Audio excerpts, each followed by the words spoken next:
Good afternoon. And this is a celebration of you all. And the last time we did this was 2019 here. You didn't have the photo booth over there that Nathan had the last time, because I still have the pictures of his kids from the photo booth. But you all have done phenomenal work. I don't know if you know that you're number 3 in CUNY, and I still question how they count because I think we're really higher than that. But we're only, and he makes sure I know all the numbers. And I was going to say, I am so compulsive about the numbers, I always have to have him explain and reconcile any change in the number, because we do pay attention, because I want to tell your story well and correctly. And you are only number 2 to Hunter and City College, who have biomedical programs and engineering programs. So again, in my book, you're number 1, because those grant sizes are just distorted because of the field they're in. So with what you all have done in bringing in the research money and the grants is phenomenal. And it's not just the money you bring in, it's the work that is the product of what you do. And I love this session because you all get to, hey, welcome back, Linda. So I didn't know you'd gone. They kept saying, well, no, they did. They kept saying, we got to get a compliance person. We lost the compliance person. And then they said something, they said, Linda's gone. I was like, well, why didn't you say it was Linda instead of just a generic compliance person? I know Linda. We do miss you. Glad you're still up the street. You can always come home. Where's Rachel? Rachel runs our Institute for Innovation and Prosecution. And Rachel, right here, she lost somebody, Harry, 3 weeks ago, and he's decided to come back. So you can always come home. Despite what Thomas Wolfe says, you can come home again. And we welcome you with open arms. But the work that you all do and produce really makes this country a better place because of the things that you all choose to study and to write about and discover about. And that's what gets us excited about coming here every day and seeing the work that you produce. I should call her Dr. Delgado Cruzada, spoke to our foundation last week about her cancer research, and they're still talking about it. Yes, they're still texting me about it. And we're going to find more opportunities, again, to get you all in front of people to celebrate what you do. So Kira Poplowski, who's our Chief Communications Officer, wanted me to say to make sure that you tell her when you're doing things. It's just K. Poplowski. It's phonetic. Don't worry about K. Poplowski. I know you can all do that. Let her know what you're doing so she can amplify it and brag it, because it's easier for us to brag about you, and we love celebrating what you do and bragging about you, all 300 plus of you, not everybody who's in the room today. And when they said, I thought, are we going to read all the names in this book? We'll be here till next week. It'll be like graduation, but we ought to one day. Want to have a screen with your names rolling across it, seriously, because it is phenomenal and fantastic, and we're so excited about the work that you do. And again, meeting each other. So there are a couple of folks here. They were talking about their research and sharing names and ideas and things that they're doing and figuring out how to use the work, because the work you do isn't just for the sake of research. What I love about this place is the work you do, we actually use it and need it. So that's why I wanted to make sure you knew Rachel, who runs the Institute for Innovation and Prosecution, because we try to make sure the prosecutors and the attorney generals understand a lot of the work that you do. As I mentioned, Dr. Delgado Cruzada, we talked about her cancer work, and people really want to know about that. All the work you're doing, and yes, we study Spanish so that they can really do wonderful things down in the Northern Triangle and other places. Jeff, I was in Spanish class with him for a while. I flunked. He's still taking lessons. I only flunked because they make me do work. The day when they had the sessions, I was like, I can't do 90 minutes it was twice a week. I was like, I can't do that, so you'll have to teach me. Ooh, way to bust me out. Ooh, that is the truth. I do habla español. Si usted habla lentamente, yo comprendo. Mais si no sabe la palabra, j'utilise français. So with that, I'm going to stop entertaining you and turn you over to somebody who can talk really seriously about what we're here for. So, my sidekick, AP. Okay, thanks for that. So I am, like Carol, just really thrilled to be here and to congratulate you. As someone who has also written grants, I know the intense labor of doing that. And more importantly, what comes after, which is the work of doing what you said you were going to do when you curse yourself and say, why did I say I would do this? And I'm talking about you, Sam Magic. Uh, so it's the most exciting part of working at a college for me is creating new knowledge and being in a place where you are surrounded by people who are experts in things you don't know much about and can explain it to you, but also are breaking new fields. It is the most exciting thing, and I am just privileged to be in this room with you all right now. And in a few minutes, I might ask just a few of you to tell us a little bit about what your grants are and what you're doing, because I think part of being in community here is hearing that and knowing, like, wait, I didn't know we were doing that. So I want to do that. I do want to emphasize just a couple things before we do that. In some ways echoing what Karol said, which is John Jay is really incredible, and you are the reason why. We are on track right now to hit our goal of about $29 million or $30 million this year in terms of grant getting, which is a complete tribute to what you all do. And in terms of the numbers, this is pretty exciting, and Anthony and I were talking about today, more faculty and staff are getting more grants than ever before. So not only are we keeping these numbers up high, but we're diversifying the groups of people that are able to get it. And so with that, I want to ask something of all of you, which is, we are bringing in, as I keep saying in all of my letters to academic affairs, we're bringing in 43 new faculty next year. That is just so much intellectual promise. And I hope that each of you will take a mentoring role in teaching them how to get grants, in teaching them what matters, and teaching them how to be the just outstanding John Jay scholars that each of you is. With that, I want to do one little thing that Anthony didn't tell me to do, which is acknowledge our amazing Vice Provost and Dean of Research. He's looking so uncomfortable. Anthony Carpi. Anthony and I have worked side by side off and on over the last 10 years, I guess, when we first were in the senior staff of academic affairs together. And I was joking with him a few weeks ago saying, I didn't even know you had a personality back then.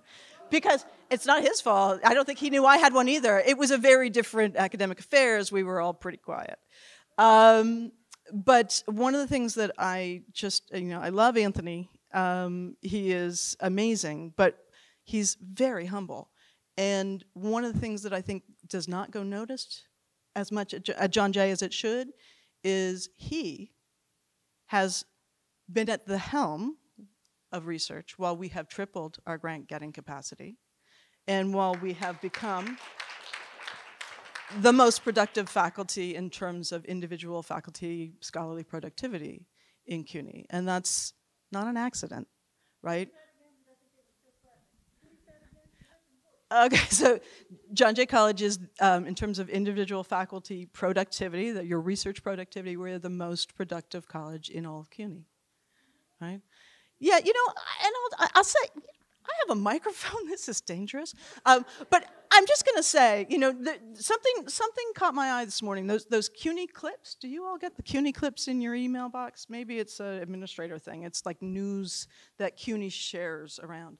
And one of the headlines was 5 CUNY colleges come up the best in that new rubric for selecting colleges, right? And John Jay was listed with City, Hunter, Baruch, and Brooklyn, I think. And I thought to myself, again, 10 years ago, that was what we aspired to be, in those top dogs of CUNY senior colleges who were producing work that we said, well, we can be like that. Why aren't we like that? And the fact of the matter is we are. And that may seem like nothing or of less relevance to you, but I do love a college that dreams and becomes what it wants to be. And I think John Jay has really come a long, long way. And again, it wouldn't be that way if it wasn't for every single one of us in this room. And so I'm so happy to be in community with you all. And let's hear some of the amazing things that are happening amongst us. Lisette, your name keeps coming up. Could you just take 30 seconds and tell us what your grant is and what you're doing? Yeah. Yeah, come on up. Might as well so we can all hear you. Hi, everyone.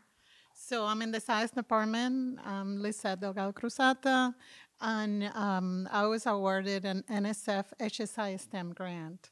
So this grant, its overall goal is actually to change how sciences are taught and diversify the content, and in that way bring in the voices of basically everyone's and the perspective of all these other people that exist in the world that are not usually in the science materials and activities and classrooms and so on.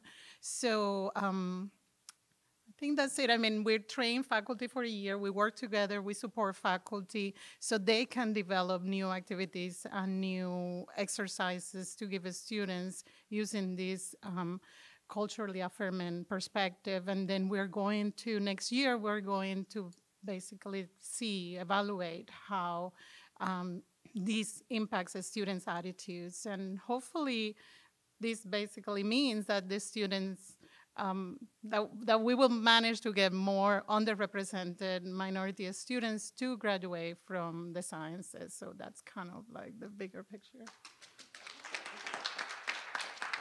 Tarun, will you come up? Anthony told me he asked people in advance. Hi, everyone. I'm Tarun. I'm in sociology, and my project is on the civil rights movement and its impact on public policy. It's a quantitative study, and I'm trying to draw lessons for racial justice and the Black Lives Matter movement today and the ways in which the movement can have the kind of impact that it aspires to be. So, thank you.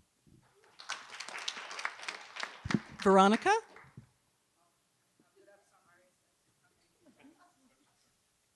And I'm much shorter. Okay.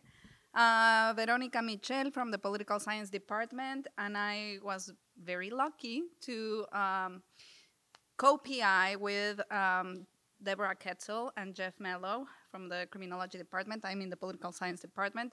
And we got 2 grants to study prisons, conditions in prisons, and also the experiences of those individuals in prison while they are defendants, like their experiences throughout the criminal proceedings. And at the same time, we're trying to evaluate how the criminal justice systems are performing in 3 different countries in Central America: Panama, Honduras, and El Salvador. No, that was taken out. Guatemala, sorry.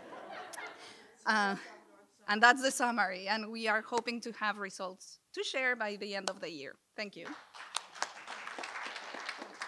Kelly? Where'd you go, Kelly?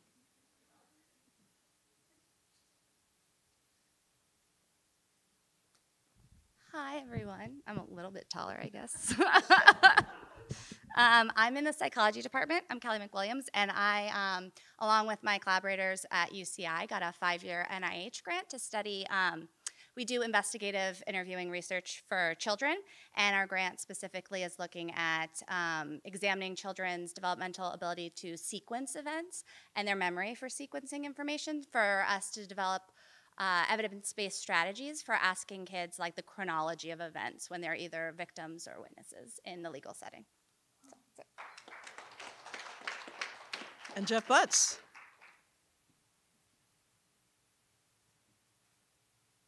Hi, Jeff Butts, and I direct the Research and Evaluation Center. We're a team of right now 9 people, and our most recent project is funded by NIJ within DOJ, and it's to focus on a gun diversion program in the Bronx. So the Bronx District Attorney Association has agreed, amazingly, to randomize choices in terms of interventions for people that don't have to be dismissed, unlikely to be dismissed, but also are not going to be incarcerated. So what happens to them? They're going to randomize, and some of the people are going to be going for services at Osborne Association, and we will be evaluating the impact of that with this relatively small, it's $800,000 to do an evaluation, which is a challenge, especially when they carve off the federal rate, but we'll survive.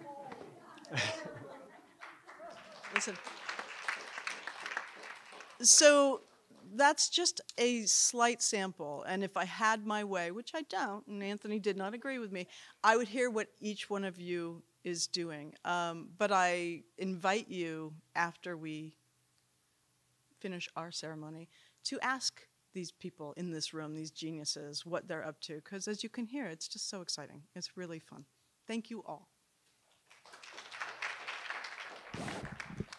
So let me just say a couple of thanks to folks. As Karol and Allison have said, thank you, all of you guys, because it's because of your work, your ideas, your initiative that we can have this. I'm fully aware that you guys fund this reception. I don't. So let me thank all of you guys who are here for this research. Let me also thank some of our guests from CUNY Central. Let me thank some of our guests from RF CUNY. We couldn't do it without you guys, despite us complaining every now and again about things. So thank you guys for joining us. Let me also thank my staff who are not just instrumental, but without this, it just wouldn't be possible. I know all of you guys know them, but Amar Sugram Singh, Susie Cullen, Dan Stageman, Sherry Ann Ward, Remy Bahati, and this is why I had to put my glasses on, Kuralai Zarmagambetova. I never say her last name. Tahir Fazal, Hungan Sung, and Tannen Wilson. Thank you, guys. And with that, let me also say that, let me also let you know how rusty we are at this. We normally have a champagne toast, and we forgot about it this year. So you can imagine yourselves with a glass of champagne and us toasting you. Sorry, next year. Thank you, guys.